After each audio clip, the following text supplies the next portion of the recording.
Entrar numa academia pode ser bem confuso, né? São tantas máquinas, tantos exercícios, um monte de gente dando palpite. Fica a pergunta: por onde é que se começa? Montar um treino que realmente funcione parece um quebra-cabeça gigante. E nessa análise, a gente vai usar a ciência para encaixar essas peças e descobrir o que de fato importa na hora de construir o treino ideal. Bom, vamos direto ao ponto. Essa é talvez a pergunta mais clássica e mais debatida dentro de uma academia. Tem aquela regra de ouro que todo mundo já ouviu: sempre treine os músculos grandes, tipo peito e costas, antes dos pequenos, como bíceps e tríceps.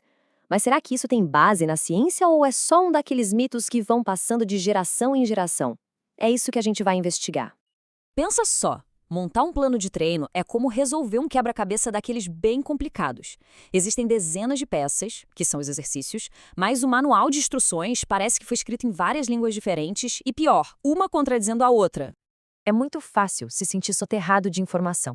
Tem plano de treino online, dica de amigo, vídeo de influenciador e cada um fala uma coisa. Essa avalanche de opiniões muitas vezes leva a uma paralisia, sabe? A pessoa ou não faz nada, ou faz sempre a mesma coisa com medo de estar fazendo errado. O nosso objetivo aqui é justamente trazer um pouco de clareza para esse caos. Para montar qualquer quebra-cabeça, a primeira coisa é olhar para as peças, certo? No nosso caso, as peças são os exercícios e os músculos que eles trabalham. Vamos dar uma olhada em alguns movimentos clássicos para entender como eles se encaixam no cenário geral. Vamos começar com um clássico dos clássicos, o supino. É um exercício essencial para a parte de cima do corpo. O peitoral maior é o motor principal do movimento. É ele que empurra a carga. Mas ele não trabalha sozinho. Músculos como o ombro e o tríceps dão aquele suporte fundamental. Agora, vamos para as costas. A barra fixa é um verdadeiro teste de força bruta. Aqui, o foco muda completamente. O grande dorsal, ou o latíssimo do dorso, é quem faz a maior parte do trabalho, puxando o corpo para cima. Os romboides lá no meio das costas e o bíceps também entram forte na jogada. É basicamente o movimento oposto e o contraponto perfeito para o supino. E para fechar esse nosso tour rápido, olhamos para as pernas. O leg press é ótimo porque permite trabalhar os músculos da parte de baixo do corpo com bastante peso e de forma segura. O quadríceps, que é a parte da frente da coxa, e os glúteos são os alvos principais aqui. Juntando esses 3 exercícios, a gente já tem uma cobertura enorme da musculatura do corpo todo.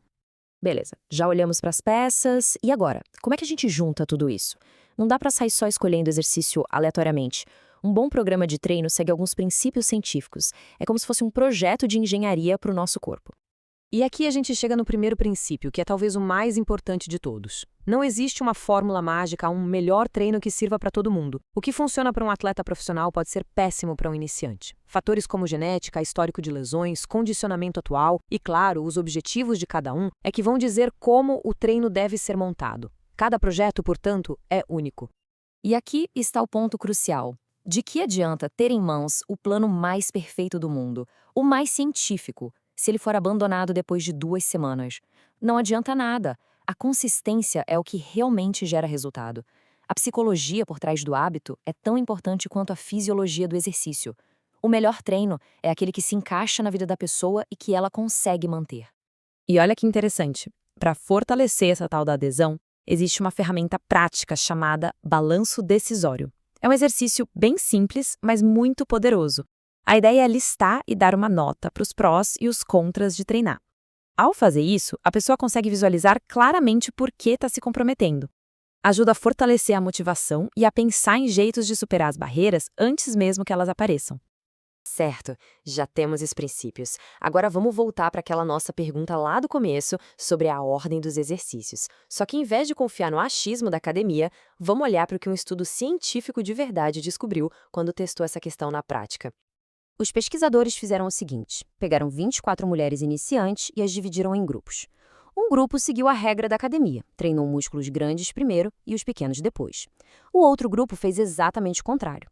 Por 6 semanas, eles mediram o que realmente mudou, a força delas e alguns marcadores de dano muscular no sangue. A metodologia é bem clara, feita para a gente conseguir ver se a ordem fazia ou não diferença.